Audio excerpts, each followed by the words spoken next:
നിങ്ങളുടെ ജീവിതത്തിലെ ഏറ്റവും പ്രധാനപ്പെട്ട ബന്ധം ഏതാണെന്ന് എപ്പോഴെങ്കിലും ആലോചിച്ചിട്ടുണ്ടോ? അത് നിങ്ങളുടെ പാർട്ട്ണറുമായോ പേരൻസുമായോ സുഹൃത്തുക്കളുമായോ അല്ല. അത് നിങ്ങൾക്ക് നിങ്ങളോട് തന്നെയുള്ളതാണ്. സെൽഫ് ലവ് എന്ന അത്ഭുതലോകം എന്ന പുസ്തകത്തെ അടിസ്ഥാനമാക്കി ആ ഒരു ബന്ധത്തെക്കുറിച്ച് നമുക്ക് കുറച്ചുകൂടി ആഴത്തിൽ മനസ്സിലാക്കാൻ ശ്രമിക്കാം. ഓക്കെ, നമുക്കൊരു ചെറിയ ഇമാജിനേഷനിൽ നിന്ന് തുടങ്ങാം. ഒന്ന് ചിന്തിച്ചു നോക്കൂ. നിങ്ങളുടെ ഉള്ളിലിരുന്ന് നിങ്ങളോട് സംസാരിക്കുന്നൊരു ശബ്ദമില്ലേ? ആ ശബ്ദം ഒരു വലിയ ലൗഡ് സ്പീക്കറിലൂടെ പുറത്തുള്ള എല്ലാവരും കേൾക്കുകയാണെന്ന് വിചാരിക്കുക. അങ്ങനെ സംഭവിച്ചാൽ നിങ്ങൾ നിങ്ങളോട് പറയുന്ന വാക്കുകൾ കേട്ട് നിങ്ങൾക്ക് അഭിമാനം തോന്നുമോ? അതോ നാണക്കേട് കൊണ്ട് തല കുനിക്കേണ്ടി വരുമോ?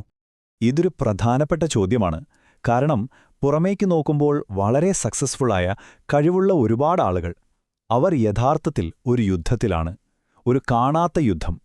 പക്ഷേ ഈ യുദ്ധം മറ്റാരോടുമല്ല, അത് അവരവരോട് തന്നെയാണ്. പുറമേ നിന്ന് കാണുന്ന നമുക്ക് തോന്നും, ഹോ, എന്തൊരു ലൈഫെന്ന്. പക്ഷെ അവരുടെ ഉള്ളിൽ ഒരു ദയയുമില്ലാത്ത ഒരു ക്രിട്ടിക്, ഒരു വിമർശകൻ ഇരുന്നവരെ എപ്പോഴും ഭരിച്ചുകൊണ്ടിരിക്കുകയായിരിക്കും. ആ ശബ്ദം എങ്ങനെയുള്ളതാണെന്നോ?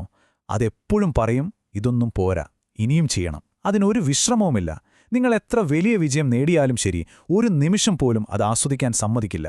അടുത്ത ലക്ഷ്യത്തിലേക്ക്, അടുത്ത ടാർഗറ്റിലേക്ക് ഒരു വിശ്രമവുമില്ലാതെ തള്ളിവിട്ടുകൊണ്ടേയിരിക്കും. പിന്നെ എപ്പോഴും ഒരു പേടിയാണ്. ആ ശബ്ദം ഇങ്ങനെ മന്ത്രിച്ചുകൊണ്ടിരിക്കും. പരാജയപ്പെടാൻ പാടില്ല, ഒരു കാരണവശാലും തോൽക്കരുത്. അതുകൊണ്ടുതന്നെ മുന്നിൽ വരുന്ന ഓരോ ചാലഞ്ചും ഒരു പുതിയ കാര്യം പഠിക്കാനുള്ള അവസരമായിട്ടല്ല കാണുന്നത്. മറിച്ച് ഇതിൽ ഞാൻ തോറ്റാൽ എന്റെ വില പോയി എന്ന രീതിയിലുള്ള ഒരു വലിയ ദുരന്തമായിട്ടാണ് ആ ശബ്ദം അതിനെ ചിത്രീകരിക്കുന്നത്. അഥവാ നിങ്ങൾ കഷ്ടപ്പെട്ട് വിജയിച്ചാലോ? അപ്പോഴും സമാധാനമില്ല. ആ വിജയം ആഘോഷിക്കാൻ തുടങ്ങുമ്പോഴേക്കും ഉള്ളിലെ ക്രിട്ടിക് പറയും, ഓഹോ, ഇതൊക്കെ എന്ത്, ഇതൊന്നും പോരാ.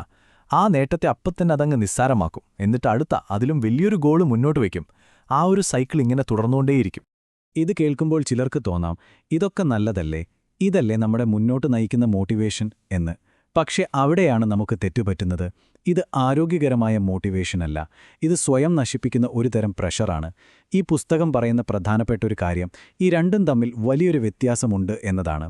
ആരോഗ്യകരമായ പ്രചോദനം വരുന്നത് ആത്മാഭിമാനത്തിൽ നിന്നാണ്. എന്നാൽ ഈ സമ്മർദ്ദം വരുന്നത് നമ്മൾ ഒന്നിനും കൊള്ളില്ല എന്ന ഭയത്തിൽ നിന്നാണ്. അപ്പോ ഈ ആരോഗ്യകരമായ മോട്ടിവേഷനും നമ്മളെ തകർക്കുന്ന ഈ പ്രഷറും തമ്മിൽ എങ്ങനെ തിരിച്ചറിയും? അത് മനസ്സിലാക്കണമെങ്കിൽ നമ്മൾ ആദ്യം ചോദിക്കേണ്ട ചോദ്യം ഇതാണ്: എവിടെ നിന്നാണ് ഈ കഠിനമായ നമ്മളെ തന്നെ വിമർശിക്കുന്ന ശബ്ദം വരുന്നത്? എന്താണിതിന്റെ ഉറവിടം? ഈ പുസ്തകം പറയുന്നത് എന്താണെന്ന് വെച്ചാൽ, ഇതിന്റെ വേരുകൾ നമ്മുടെയെല്ലാം കുട്ടിക്കാലത്താണ്. നമ്മളിൽ പലരും വളർന്നത് ഒരു കണ്ടീഷന്റെ പുറത്താണ്. അതായത്, സ്നേഹവും അംഗീകാരവും വെറുതെ കിട്ടില്ല, അത് നേടിയെടുക്കണം. നല്ല മാർക്ക് വാങ്ങിയാൽ അല്ലെങ്കിൽ മത്സരത്തിൽ ജയിച്ചാൽ, അങ്ങനെയുള്ള നേട്ടങ്ങൾ ഉണ്ടാകുമ്പോൾ മാത്രം സ്നേഹിക്കപ്പെടും എന്ന് നമ്മൾ ചെറുപ്പത്തിലേ പഠിച്ചു. അപ്പം നമ്മുടെ മൂല്യം നമ്മുടെ പ്രകടനത്തെ ആശ്രയിച്ചിരിക്കും എന്നൊരു വിശ്വാസം ഉള്ളിൽ ഉറച്ചുപോയി.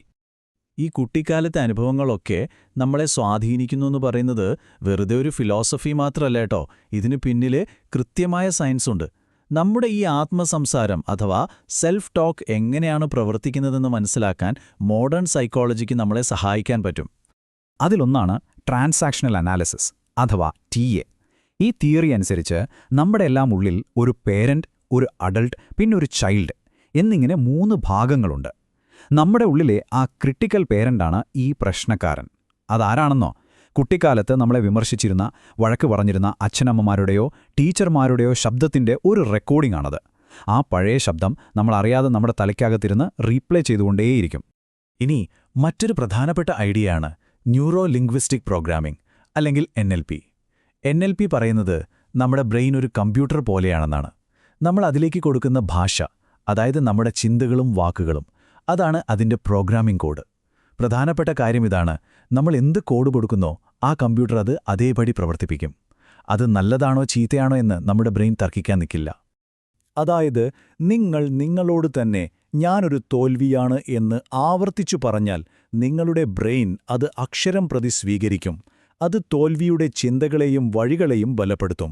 നേരെ മറിച്ച്, ഈ അനുഭവത്തിൽ നിന്ന് ഞാൻ പഠിക്കുകയാണ് എന്ന് നിങ്ങൾ പറഞ്ഞാലോ, അപ്പോഴും ബ്രെയിൻ അത് സ്വീകരിക്കും.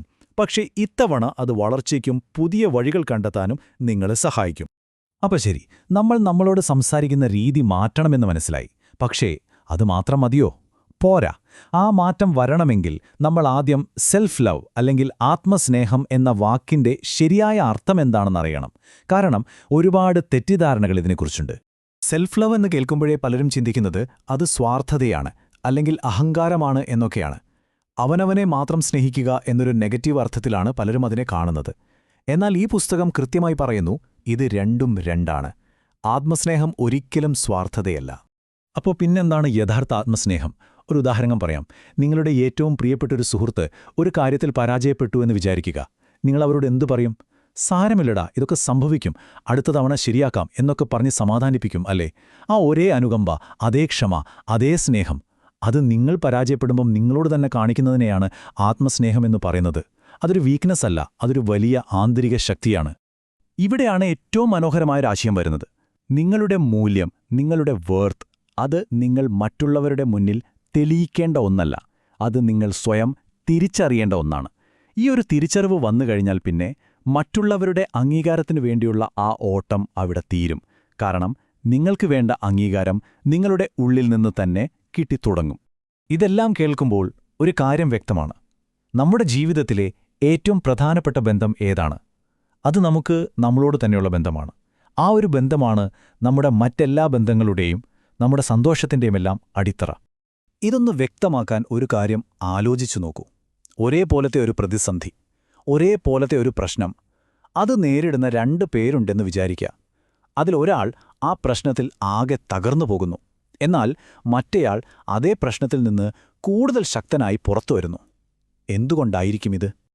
ആ വ്യത്യാസമുണ്ടാക്കുന്നത് അവരുടെ കഴിവോ ഭാഗ്യമോ ഒന്നുമല്ല. അത് അവർക്കവരോടുള്ള ബന്ധമാണ്. തകർന്നുപോയ ആളുടെ ഉള്ളിലെ ശബ്ദം പറയുന്നുണ്ടാവും, കണ്ടോ, നീ ഒന്നിനും കൊള്ളില്ല, നീ ഒരു തോൽവിയാണ്. എന്നാൽ ശക്തനായ ആളുടെ ഉള്ളിലെ ശബ്ദം എന്താവും പറയുക? ഇതൊരു പ്രശ്നമാണ്, സാരമില്ല, നമുക്ക് ഒരുമിച്ച് ഇതിനൊരു വഴി കണ്ടെത്താം. അതുകൊണ്ട് മനസ്സിലാക്കേണ്ട ഒരു കാര്യമുണ്ട്.